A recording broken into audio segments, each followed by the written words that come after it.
గౌరవనీయులు పెద్దలు శ్రీహరి గారు అన్ని విషయాలు చెప్పారు. కొంచెం రిపిటేషన్ అయిద్దేమో కానీ నేను వీలైనంత వరకు షార్ట్గా కన్ఫైన్ అవుతాను. వారు చాలా సవివరంగా తమ ప్రజెంటేషన్లో అన్ని వివరాలు కూడా చెప్పారు.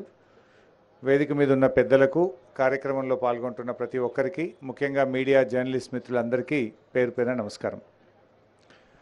సరే, ఈరోజు మీరందరూ కూడా చూస్తూ ఉన్నారు, రాష్ట్రంలో అధికారంలో ఉన్నటువంటి కాంగ్రెస్ ప్రభుత్వం ఏ రకంగా డైవర్షన్ పాలిటిక్స్ చేస్తుందో చూస్తున్నాం. ఒక బాధ్యతాయుతమైనటువంటి ప్రభుత్వం ఏంటంటే ప్రతిపక్షాలు లేవనెత్తినటువంటి ఇష్యూస్ను సమాధానం చెప్పాలి, అడ్రస్ చేయాలి. కానీ దురదృష్టవశాత్తు ఆ రోజు కేసీఆర్ గారు ప్రాజెక్టులను కేంద్ర ప్రభుత్వానికి అప్పజెప్పొద్దని నల్లగొండలో సభ పెడితే ఇదే రాష్ట్ర ప్రభుత్వం ఆనాడు మేడిగడ్డ పర్యటన పెట్టుకొని డైవర్షన్ పాలిటిక్స్ చేసింది. ఈరోజు మేము మేడిగడ్డ పర్యటనకు వస్తే అదే సమయానికి పాలమూరు ఎత్తిపోతల పథకాన్ని దగ్గర ఇంకో యాత్ర పెడతా ఉన్నారు. అంటే ఏంది ఇది? ఒక చిల్లర మల్లర ప్రయత్నం తప్ప ఇది ఒక బాధ్యతాయుతమైనటువంటి ప్రభుత్వం వ్యవహరించేటువంటి విధానం కాదు.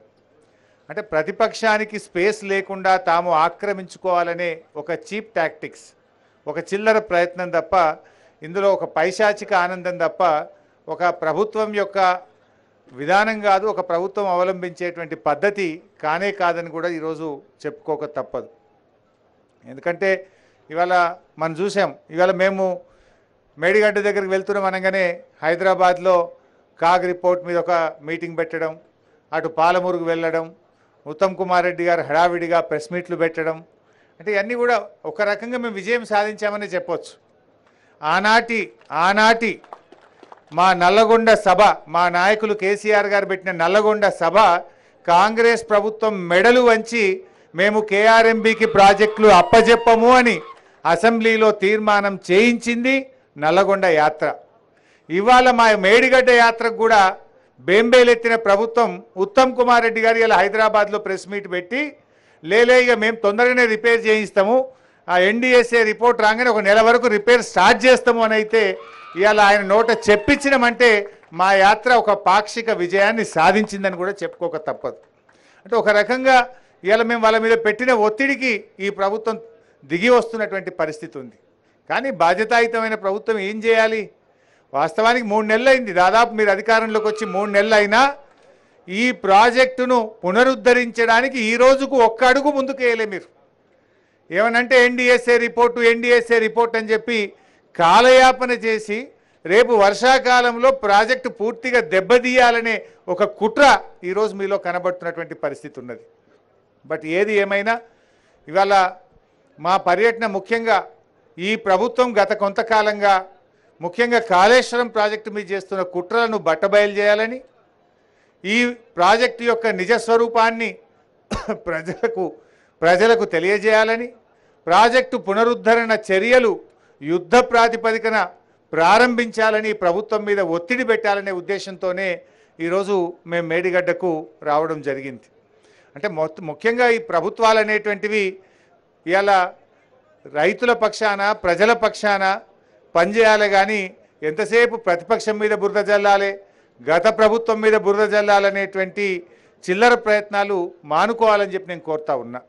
అంటే పార్లమెంట్ ఎన్నికల్లో ఓ 4 సీట్లు ఎక్కువ పొందాలి, గత ప్రభుత్వాన్ని బదనాం చేయాలనేటువంటి ఒక దుగ్ధ తప్ప ఈ ప్రభుత్వంలో ఇంకోటి కనబడతలేదు. కాంగ్రెస్ పార్టీ వ్యవహారం చూస్తూ ఉంటే రాష్ట్ర ప్రయోజనాలు, రైతు ప్రయోజనాల కంటే కూడా రాజకీయ ప్రయోజనాలకు వాళ్ళు ఎక్కువ ప్రాధాన్యత ఇస్తున్నట్టు కూడా ఇవాళ కనబడతా ఉంది. అదేవిధంగా ఈరోజు గోబల్స్ ఆనాడు ఇప్పుడు ఒక రాజకీయ పార్టీ ఎన్నికలప్పుడు ఏదైనా మాట్లాడిందంటే కొంత అర్థం చేసుకోవచ్చు. కానీ ప్రభుత్వంలోకి వచ్చిన తర్వాత కూడా గోబల్స్ ప్రచారం చేస్తూ కాలాన్ని వెళ్ళదీస్తున్నటువంటి ప్రభుత్వం బహుశా ఈ దేశంలో ఎవరిదన్నా ఉందంటే అదొక రేవంత్ రెడ్డి గారి ప్రభుత్వం అని చెప్పి మాత్రం చెప్పక తప్పదు. నాకున్న అనుభవంలో ప్రభుత్వంలో ఉన్న వాళ్ళు ఇట్లా గోబల్స్ ప్రచారం చేస్తూ పబ్బం గడిపినటువంటి ప్రభుత్వం బహుశా ఆ ఘనత ఈ ప్రభుత్వానికి మాత్రమే దక్కుతుందని చెప్పి నేను మనవి చేస్తూ ఉన్నా.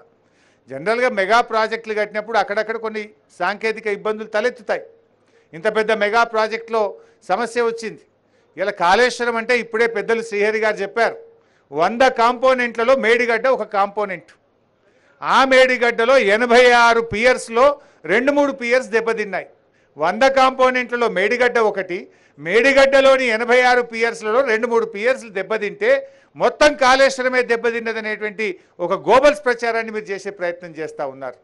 ఇప్పుడు వర్షాకాలం వచ్చేలోపు పునరుద్ధరణపై దృష్టి పెట్టండి, రైతులకు మళ్ళీ నీళ్ళు ఎట్లా ఇవ్వాలనో ప్రయత్నం చేయండి. ఆ రకంగా ఇలా ముందుకు పోవాల్సినటువంటి బాధ్యత ఇవాళ ఈ ప్రభుత్వం మీద ఉంది.